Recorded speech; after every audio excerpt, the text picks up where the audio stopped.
नमस्कार, मैं हूं प्रशांत द्विवेदी। S7 के संवाद कार्यक्रम में आपका बहुत बहुत स्वागत है। हम आपको बताएं कि संवाद कार्यक्रम में आज शालिनी गुप्ता जो सिंगर है उत्तर प्रदेश की, वो हमारे साथ में जुड़ गई हैं। शालिनी जी, बहुत बहुत स्वागत है आपका हमारे खास कार्यक्रम संवाद में।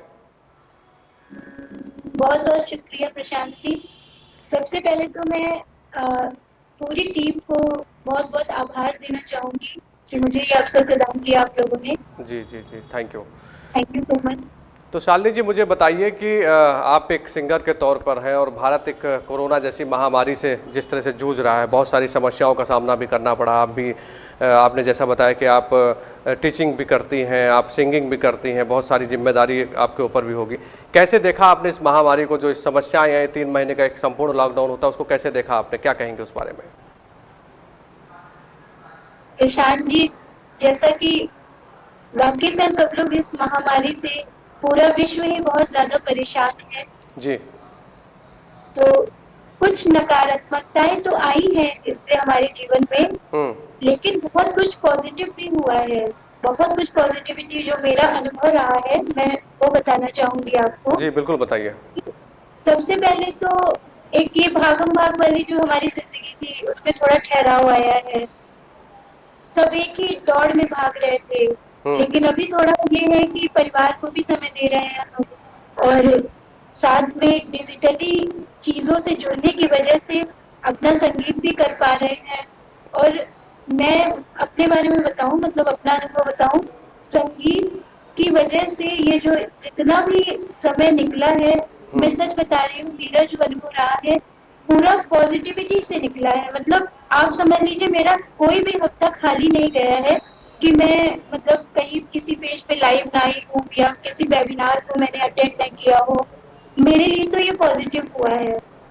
तो अगर हम सब इसको पॉजिटिव तरीके से देखेंगे, और मुझे तो ये कहना अच्छा लगेगा कि जरूरी नहीं है कि कोई संगीत सीखा हुआ हो तभी मतलब संगीत को अपना सके। जी। अगर आप सॉफ्ट म्यूजिक को सुनते रहें हमेशा, मतलब जरा सा भी मन परेशान हो रहा है कोरोना की वजह से या कुछ भी नेगेटिव आ रहा है, तो म्यूजिक बहुत मदद करेगा आपकी इस चीज में। बहुत बढ़िया बात आपने कही कि देखिए, जिस तरह से विपत्कालीन समय चल रहा था, एक तरह से संपूर्ण जब लॉकडाउन था, कर्फ्यू का माहौल था, और अगर मन में आत्मविश्वास है आपके अंदर, आपने कहा कि म्यूजिक एक ऐसी चीज़ होती है कि आप गुनगुना दीजिए केवल तो मन प्रसन्न हो जाता है, खुश हो जाता है। अच्छा, अभी आपने बात कही कि लगातार वेबिनार कर रही थी और ऑनलाइन बातें कर रही थी। प्रधानमंत्री नरेंद्र मोदी जी ने मंच पर से कहा कि डिजिटल भारत का अभियान जो है वो सार्थक साबित होगा इस कोरोना काल में। तो क्या कहेंगे आप? भारत के प्रधानमंत्री जिस तरह से कहते हैं, जाहिर सी बात है कि वो उनको लोग फॉलो करते हैं, उनको लोग समझते हैं। जिस तरह से संपूर्ण लॉकडाउन का हम लोगों ने पालन किया, आप लोगों ने पालन किया, तो उसमें क्या कहेंगे आप? जो आपने डिजिटल की बात की, उस बारे में क्या कहना है आपका? सर, मैं तो यही कहूंगी कि मतलब कोरोना काल में तो डिजिटल प्लेटफॉर्म ने तो बहुत ही ज्यादा मदद करी है। मतलब और हम लोग बहुत ज्यादा स्ट्रांग हुए हैं डिजिटली। जी। आप समझ लीजिए, इस सेमिनार को अभी कन्वर्ट वेबिनार हो गया है। जिस सेमिनार को अटेंड करने हम नहीं जा सकते थे, कि मतलब किसी भी वजह से कि हम नहीं जा सकते हैं, जी। उनको हमने वेबिनार के रूप में अटेंड किया है डिजिटली। और अभी मैं कॉलेज की क्लासेस भी ले रही हूँ, और मेरी खुद की गुरु है, अभी मैं संगीत सीख रही हूँ जयपुर में ही। जी। मैं उनसे भी डिजिटली जुड़ी हुई हूँ, क्लासेस लेती हूँ, क्लासेस देती हूँ। तो चलिए। सच मानिए तो digital platform is good for everyone. चलिए, बहुत बहुत बढ़िया बात आपने कही। कुछ सुनाइए हमें, दर्शक हमारे कुछ सुनना चाहते हैं आपसे। क्या सुनाएंगे सबसे पहले, आप बताइए। देखिए, अभी 2 मुद्दे हैं बिल्कुल न्यू, मतलब जी। तो मतलब एक तो राम जन्मभूमि का निर्माण होने हाँ जा रहा है। हाँ, बिल्कुल ठीक हम बात है। सबके लिए बहुत ही गर्व की बात है। तो एक गाने के माध्यम से, अवधि गाना है, मेरा गीत है वो। जी जी, तो सुनाइए। उसके माध्यम से मैं मतलब मैं भी अपने पतिदेव को बोली कि मुझे भी अयोध्या के दर्शन कराने ले चलो, जैसे ये सब कुछ खत्म होता है, क्योंकि मैं भी देखना चाहूंगी। इतने सुंदर तरीके से अयोध्या को सजाया गया है, मेरा भी मन है देखने का। जी जी जी। तो एक गाने के माध्यम से मैंने उनसे ये बात अपनी रखी, वो मैं आपको बताना चाहूंगी। जी जी। राम जन्मभूमि, राम जन्मभूमि हमका दिखाए दबिया, अयोध्या घुमाए दबिया ना। राम जन्म भूमि हमका दिखाए द पिया, अयोध्या घुमाए द पिया ना। वो छोटी छावनी घुमाए द, बड़ी छावनी दिखाए द, छोटी छावनी घुमाए द। वो छोटी छावनी घुमाए द, बड़ी छावनी दिखाए द। राम पैड़ी के, अरे राम पैड़ी दर्शन कराए द पिया, अयोध्या घुमाए द पिया ना। अरे राम पैड़ी दर्शन कराए द पिया, अयोध्या घुमाए द पिया ना। राम जन्म भूमि हमका दिखाए द पिया, अयोध्या घुमाए द पिया ना।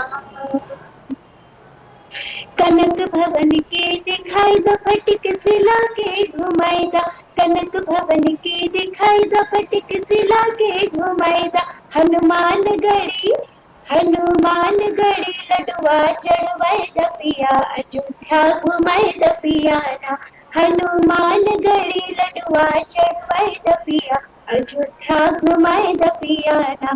तनी सिया जी के, होती तनी सिया जी के, तनी रघुवर के, सिया रघुवर के दर्शन कराए द पिया, अयोध्या घुमाए द पिया ना। अयोध्या घुमाए द पिया ना, अयोध्या घुमाए द पिया ना। बहुत सुंदर आप जिस तरह से सुना रही, मुझे लगा कि मैं खुद ही अयोध्या चला गया और मैं भी दर्शन वहाँ पे कर रहा हूँ। जिस तरह से आपने एक एक लाइन को सुनाया है, एक एक बातें बताई हैं, वो अपने आप में बहुत कुछ बयां करता है। और आपने कहा कि जिस तरह से देखिए, हम लोग भी खुली आंखों से उस अलौकिक दृश्य को देख रहे थे जब भारत के प्रधानमंत्री वहाँ पर जाते हैं और आप देखिए भूमि पूजन करते हैं, तो मन में एक उत्साह तो पूरे भारत में जिस तरह से आप देखिए था। और जब भारत के प्रधानमंत्री इस कार्यक्रम में पहुंचते हैं और वो एक आप उस कार्यक्रम का अद्भुत नज़ारा हम लोग देख रहे थे जिसका लोग इंतजार कर रहे थे, और आपने जिस तरह से इस गीत को गाया है वो अपने आप में बहुत कुछ बयां करता है। अच्छा, मुझे बताइए कि सबसे पहली बात कि अयोध्या के बारे में आपने बात की, तो संगीत की शुरुआत कब की आपने? संगीत की शुरुआत तो कह लीजिए घर से ही हो गई थी। अच्छा। मम्मी गाती थी। अच्छा। तो ये जो लोकगीत है, ये सब तो मैंने मतलब ज्यादातर मम्मी से ही मेरे अंदर आए हैं, बचपन से ही सुनती चली आ रही हूँ। उसके बाद लाइब्रेरी में शर्मा संगीत महाविद्यालय था। अच्छा। जी, श्री कृष्णकांत शर्मा जी चलाते थे। तो पहले मैंने प्रयाग संगीत समिति से प्रभाकर की डिग्री वहां से ली जी। उसके बाद पापा को लगा कि आगे और इसको सीखना चाहिए अभी, तो फिर उन्होंने लखनऊ भेजा मुझे, भाटखंड एंट्रेंस दिलाया, तो वहाँ पे मास्टर ऑफ परफॉर्मिंग आर्ट्स में एमए मतलब मास्टर्स के लिए मेरा सिलेक्शन हो गया था। तो फिर उसको किया, फिर बस इसमें ही आगे चलते चले गया। नेट क्वालिफाई किया, फिर पीएचडी में चौधरी चरण सिंह विश्वविद्यालय से इनरोलमेंट लिया। चलिए, पीएचडी बहुत बढ़िया। बस चलता रहा। क्योंकि हम लोग जी जी संगीत की बात कर रहे हैं, तो कुछ और भी सुनाइए हमें, क्योंकि संगीत की एक धारा आपके साथ जो बह रही है उस पर हम लोग बातचीत कर रहे हैं, और जिस तरह से आप सुना रही हैं बहुत सारे लोग जो जुड़े हैं हमसे वो सुनना चाहते हैं आपको। और क्या सुनाएंगे, बताइए, आप सुनाइए हमको। मैंने बोला था ना अभी एक दो मुद्दे हैं जो बहुत ज्यादा लाइन है, मतलब अभी कंगना का भी मुद्दा बहुत ज्यादा चल रहा है। मतलब बिल्कुल बिल्कुल बिल्कुल बिल्कुल है। हाँ, काम कर रहे हैं, मतलब बहुत गर्व की बात है जी। तो मणिकर्णिका का जो एक भारत करके सॉन्ग है, मैं उनको डेडिकेट करना चाहूंगी जी। मतलब बहुत ज्यादा प्राउड मुझे लगता है उनके ऊपर, बहुत उनके लिए रिस्पेक्ट आती है। सुनाइए।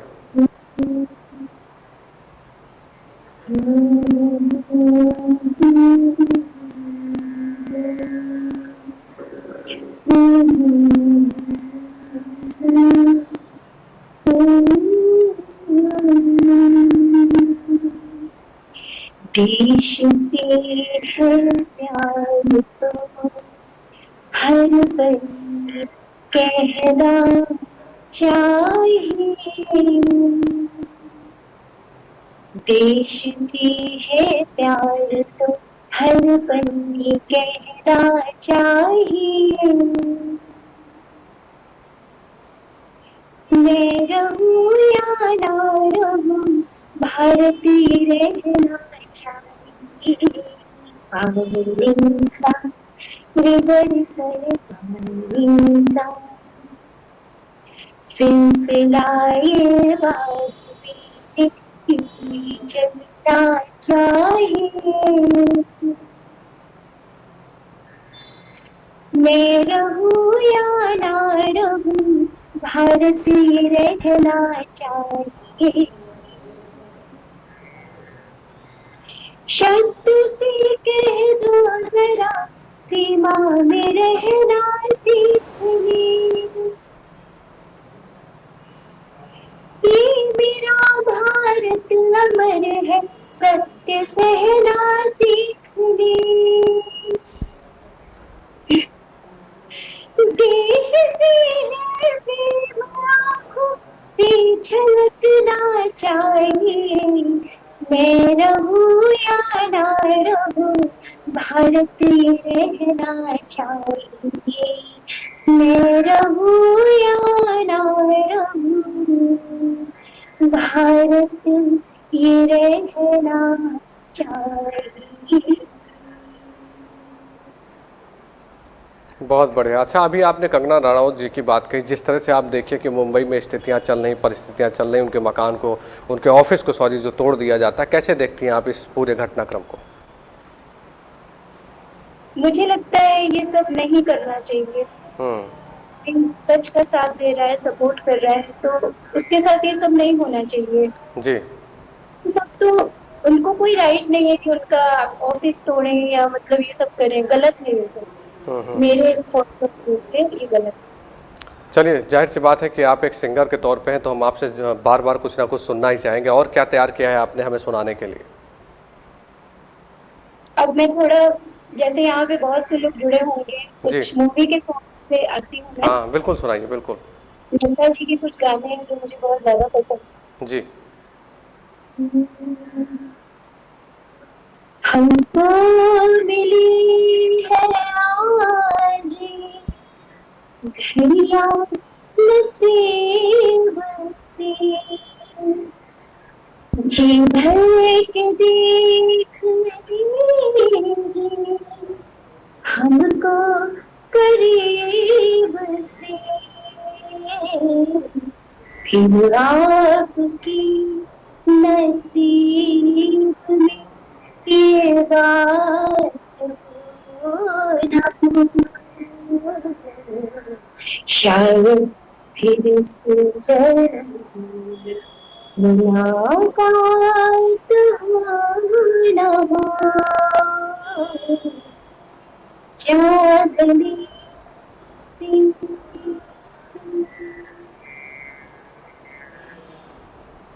वाकई में माँ सरस्वती का आशीर्वाद आपको प्राप्त है। जिस तरह से आप जिस धुन में गा रही वो अपने आप में बहुत कुछ बयां कर रहा है, कि जिस तरह से आपने बताया अपनी जर्नी के बारे में, बताया कि आपने अपनी शुरुआत रायबरेली से की। गर्व की बात है कि मतलब रायबरेली से आपने शुरुआत की और आज आप जहाँ पे हैं, जिस मुकाम पे हैं, आपको मेरी बहुत बहुत शुभकामनाएं। ईश्वर करे कि आप इसी तरह बहुत आगे बढ़ें।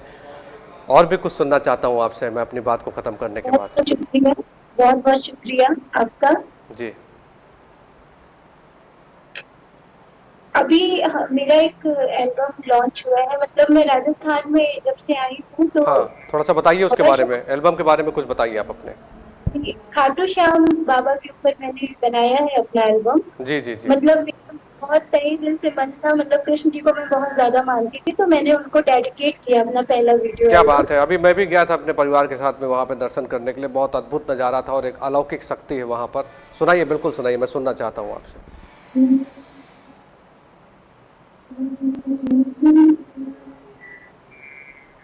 और क्या मांगू तुमसे, बस मेरा मान रखना,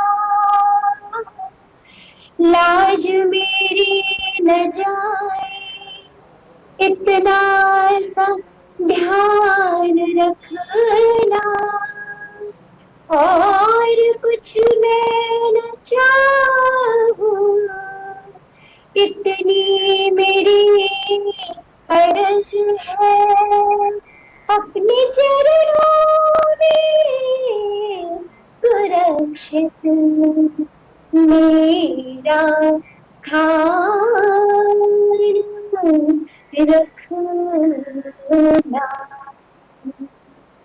जय श्याम जय श्याम जय जय श्याम जय श्याम जय श्याम जय श्याम जय जय श्याम जय श्याम श्याम जय श्याम जय जय श्याम जय श्याम जय श्याम जय श्याम जय जय श्याम जय श्याम जय जय श्याम जय श्याम सौंप दिया श्याम मैंने अपने जीवन का अधिकार तुम्हें मुझको क्या सारथी तुम्ही सौंप रही हूँ रास तुम्हें सौंप दिया श्याम मैंने अपनी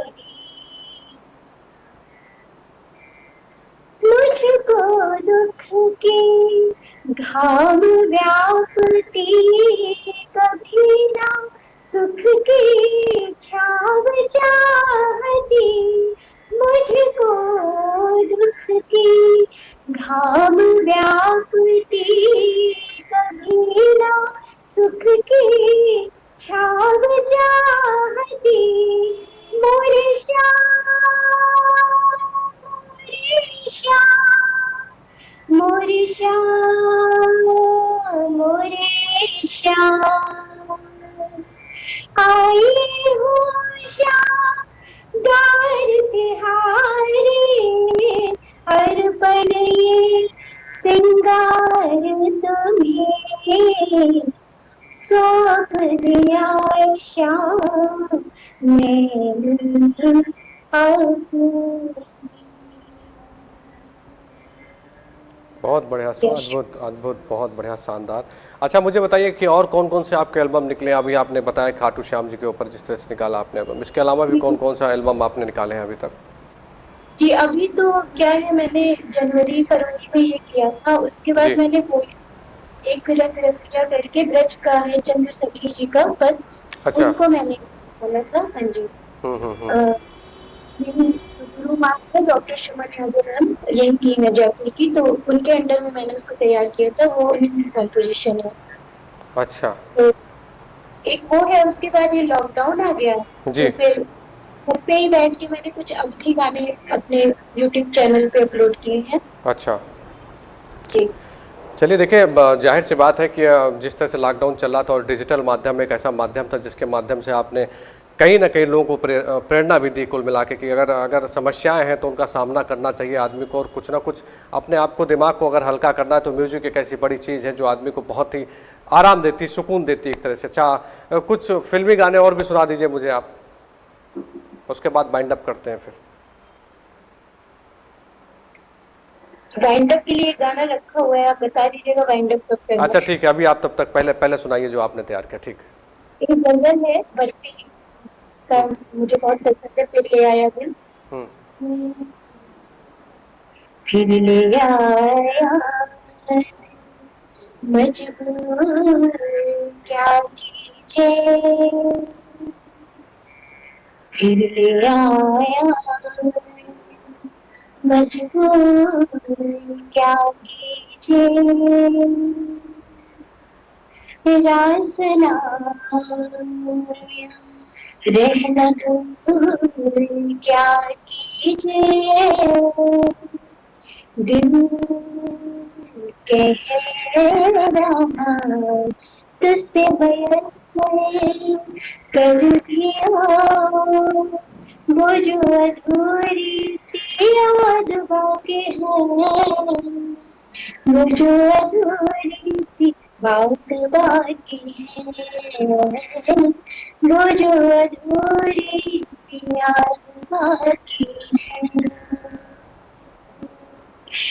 कहते हैं हम आज कबूल क्या कीजिए, खो गई थी जो हमसे भूल क्या कीजिए, दिल कह रहा से मुकम्मल करूंगी याद, वो जो दबी सी आज बाकी है,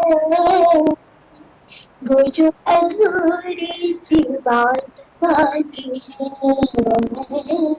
वो जो अधूरी सी बात बाकी है। बहुत बढ़िया। और जिस तरह से आप सुना रही हैं अपने आप में माँ सरस्वती की कृपा आपके ऊपर है। अच्छा, मुझे बाइंड अप सॉन्ग अब सुना दीजिए, क्योंकि हमारे कार्यक्रम को ख़त्म करने का समय आ गया है। तो मैं चाहता हूँ अंतिम गीत जो भी आप सुना चाहते सुना दीजिए। अंतिम गीत से पहले मैं एक छोटा सा मैसेज देना चाहूंगी। बिल्कुल दीजिए, बिल्कुल। संवाद कार्यक्रम वो कार्यक्रम है जिसमें आप खुल कर बोल सकते हैं, अपनी बातों को सामने रख सकते हैं। बताइए। सबसे पहली बात तो ये है कि कोरोना को आप इतना ज्यादा हवा मत बनाइए। आप बिल्कुल बस प्रिकॉशन लीजिए, आराम से रहिए। और सबसे इम्पोर्टेंट बात है, अगर किसी को कोरोना हो जाता है तो उससे डरिए मत, उसका सपोर्ट कीजिए अपने प्रिकॉशन के साथ। अभी हम लोगों ने भी, हमारे परिवार ने फैमिली का बहुत सपोर्ट किया। उनके घर में कोई भी नहीं करने वाला था, पूरी फैमिली को कोरोना हो गया था। अरे हाँ हाँ हाँ। सब अचानक कुछ हम लोगों ने देख रेख एक हफ्ते से बना रखी है। जी जी जी। तो हुनर को कायम रखिए। सबके अंदर हुनर होता है, उसको जिंदा रखिए, वो बहुत पॉजिटिविटी देगा। एट द लास्ट बहुत ही कॉमन सॉन्ग है, सबको ही आता होगा जी। आज जाने की जिद ना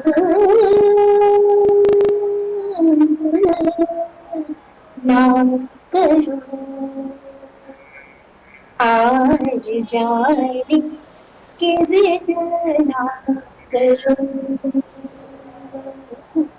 आज जाने की जिद ना करो, यूं ही पहलू में बैठी रहूं, यूं ही पहलू में बैठी रहूं, आज जाने की जिद ना करो, हाय मर जाएंगे हम तो लुट जाएंगे, ऐसी बातें किया ना करो, आज जाने की जिद ना करो, आज जाने की जिद ना करो। चलिए, बहुत बहुत धन्यवाद आपका कि जयपुर से सीधे लाइव आप हमारे साथ में जुड़ी। और आपको बहुत बहुत शुभकामनाएं, ईश्वर आपको बहुत आगे बढ़ाए और जो भी आप एल्बम बनाए वो बहुत सक्सेस हो और आपकी ज़िंदगी भी अच्छी हो। और जिस तरह से आपने कोरोना वायरस के बारे में बताया, मैं आपको बता दूं कि कोरोना वायरस को देखते हुए S7 न्यूज़ चैनल संवाद कार्यक्रम के माध्यम से लोगों को अवेयर कर रहा है, लोगों को समझा रहा है कि बाज़ारों में कम जाइए, मास्क लगाइए, भारत सरकार की जो भी गाइडलाइंस है, उत्तर प्रदेश सरकार की जो भी गाइडलाइंस है उनको फॉलो करिए। और आपका सीधे हमसे जुड़ने के लिए बहुत बहुत धन्यवाद। Thank you so much. बहुत बहुत आभार आपसे मिलकर। तो ये थी शालिनी गुप्ता जो सीधे हमारे साथ में लाइव जुड़ी थी जयपुर से, जिनसे हम लोगों ने संवाद के तहत खास बातचीत की। आपसे फिर होगी आपसे मुलाकात। नमस्कार।